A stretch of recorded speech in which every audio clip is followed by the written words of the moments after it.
Good evening fly here for Halloween evening. These guys have been up about 45 minutes. I've been feeding the kit up quite a bit. I've actually got half the kit on lockdown, feeding them up. They were some of the harder workers and kind of giving them a rest and plenty of food to get them back out here. Obviously the Coopers are around, so I need to at least give them enough strength to be able to outfly them before they go back in the kit. So I've been flying the other half here of this kit. A little roll there. I think that's the yellow chick that rolled short there. Which that bird's kind of slowly becoming the best bird in the kit, I think. Probably not the best one of the year, but that bird's always there, very consistent, always in the center of the kit, always kits.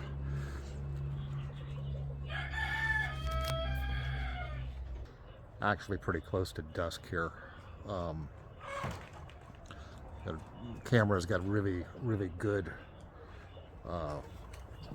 capabilities in low light, so it looks a lot lighter than it actually is.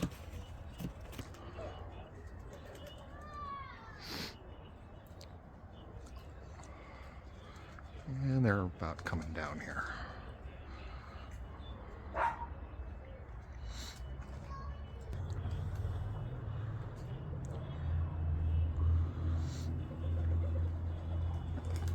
Oop, fucking Cooper.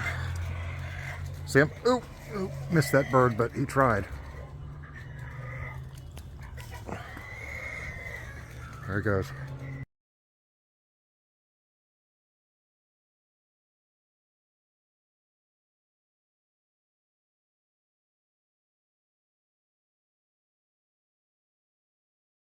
I think he missed him. Or tried chasing him down at least. Don't know who that was. I don't think he got him. I think he's down in the neighbor's yard. Looks like my cat's after him at the moment. So Cooper always seems to try now in the evening. Real narrow miss there. I guess it was the old man who's kind of a dropper, I think. I don't see anybody else in the kit loft, so it must have been him. This is the oldest bird in the kit. He's about 2 years old. I don't know if it was him or not, or maybe one of these other lower ones. I saw it fly up.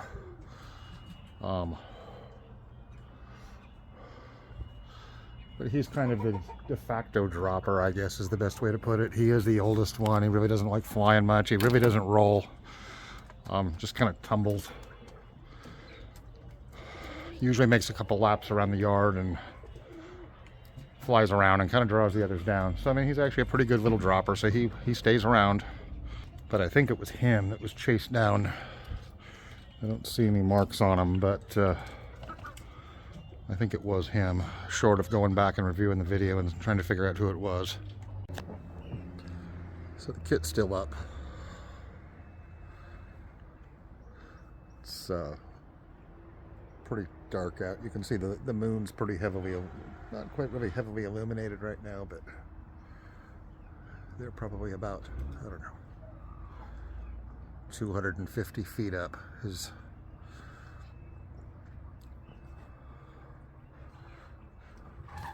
Probably about 250 feet up, maybe only 200. You know, it's difficult to kind of guesstimate these distances, but they're up there a little ways. They're going to work their way down. Could be pretty close to dark when they do, but they should start coming down. But they got pretty rattled. That was a pretty high-speed chase down here. So, and the problem is, so the situation is, a couple years ago, I had seen a video put up by Danny Joe Humphrey, and I think he probably got this tip from James Turner, who was his mentor in rovers, is my guess. And he suggested pretty much flying at sunset to kind of avoid the birds of prey.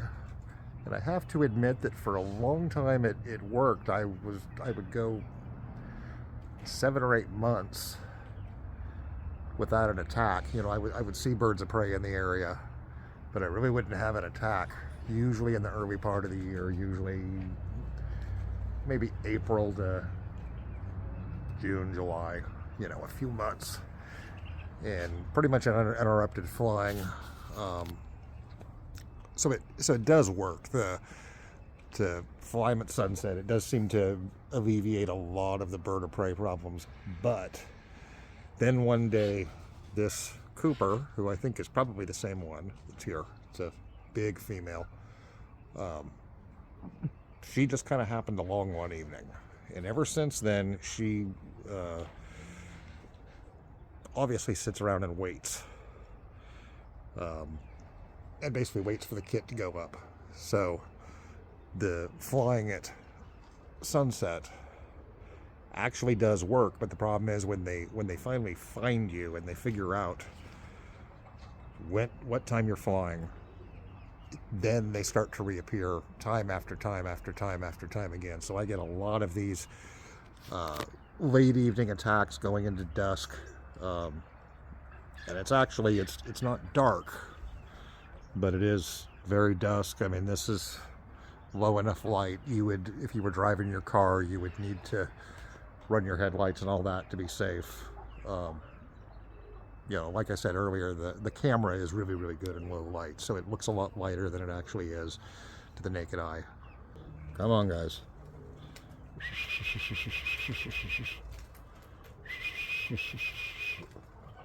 Okay, everybody's down.